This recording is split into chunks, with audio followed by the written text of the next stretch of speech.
वालेकुम, मैं बिहार से हूँ। मेरा सवाल यह है कि मेरे एक ऑनलाइन मुस्लिम शिक्षक है जो कि सरस्वती पूजा आने पर सरस्वती पूजा मनाते हैं, रक्षाबंधन मनाते हैं और भी बहुत सारे गैर मुस्लिमों वाले काम करते हैं। तो क्या इसके आधार पर हम उनको मुशरिक या काफिर करार दे सकते हैं? दूसरा सवाल यह है कि हमें उनके बारे में अकीदा क्या रखना चाहिए? और तीसरा सवाल यह है कि क्या किसी के शिर्क पर शक करना कुफ्र है? वजाहत फरमा दीजिए, जज़ाकल्लाहु खैर। ये हमारे भाई साहब हैं, इनका सवाल ये है कि इनके यहाँ एक मुस्लिम हैं, मुस्लिम शायद वो टीचर हैं, तो वो बहुत सारा काम ऐसा करते हैं जो गैर मुस्लिमों के होते हैं, यानी गैर मुस्लिम के जो दीनी मामलात होते हैं, जो मजहबी रसूमात हैं, उनको अदा करते हैं। तो ये फरमाते हैं कि फिर इनका क्या मामला होगा, कि इनको जो है ये मुसलमान रह जाएंगे कि नहीं रह जाएंगे, क्या मामला है इनके बारे में।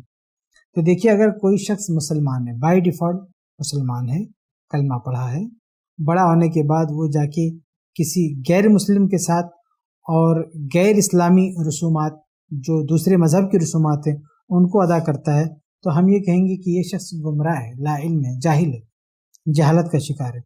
लेकिन उसे काफिर नहीं कहेंगे। काफिर कहने से पहले बड़ी जिम्मेदारियाँ होती हैं, उसे समझाया जाए, बताया जाए, हुज्जत कायम की जाए, ये सारी चीज़ें होती हैं।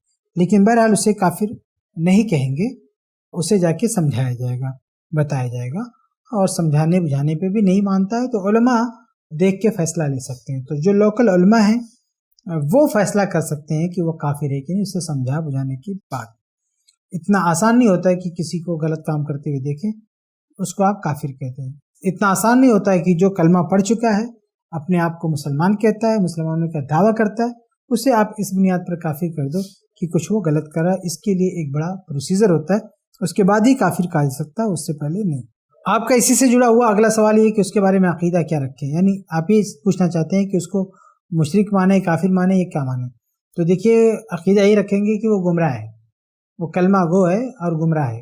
ये अकीदा रखें कि कलमा गो गुमराह है, कलमा पढ़ने वाला है और वो गुमराह है और शिरकिया काम करता है, कुफरिया काम करता है। ये आप अपने ज़हन में रख सकते हैं। साथ ही एक और चीज़ आपने पूछी है कि किसी के अकीदे के बारे में शक करना, किसी के कुफ्र शिर्क के बारे में शक करना, क्या इससे आदमी काफिर मुशरिक हो जाता है? तो देखिए, यहाँ पे भी दो चीज़ें हैं। एक चीज़ ये है कि किसी काम को कुफरिया और शिरकिया मानना, और दूसरा ये कि किसी शख्स को काफिर डिक्लेयर करना, काफिर का हुक्म लगाना। तो हुक्म नहीं लगाना चाहिए किसी को भी, ठीक है। अलबत्ता वो जो चीज़ है कुफरिया शिरकिया, इसमें शक नहीं होना चाहिए कि इस चीज़ से कुफ्र हो जाता है, ये चीज़ शिरक है।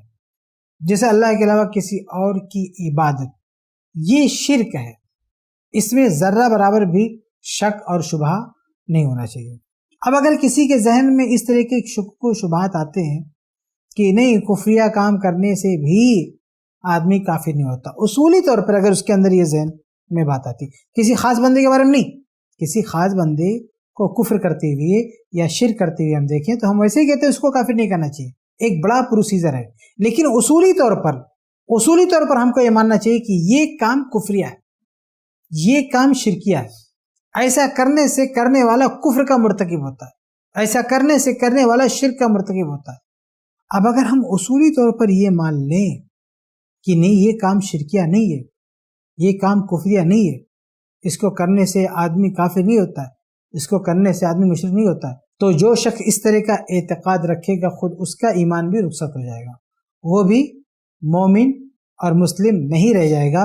जो ये मानने लगे कुफरिया काम के बारे में, ये मानने लगे कि ये कुफरिया काम नहीं है, ये जो है शिरकिया काम नहीं है, जो सरी कुफरिया काम हो, बहुत ही क्लियर आवाज़ हो, उसमें इस्तिहाद की कोई गुंजाइश ना हो, तो इस तरह से अगर किसी का जहन बन जाए तो वो शख्स खुद काफिर होता है। लेकिन इन तमाम मामलात में हम किसी खास शख्स को मेंशन करके काफिर ना बोले, बल्कि उसूली बात करें, उसूल की हद तक बात करें, उसूली बात करें, उन उसूलों को किसी पे अप्लाई ना करें, उसूली बात करें, इसी में खैर है, इसी में भलाई है। उम्मीद है कि ये बातें आपके लिए वाज़ेह हो गई होंगी। ऐसे ही और वीडियोस बनाने में हमारी मदद करें। iPlus TV को जरूर डोनेट करें।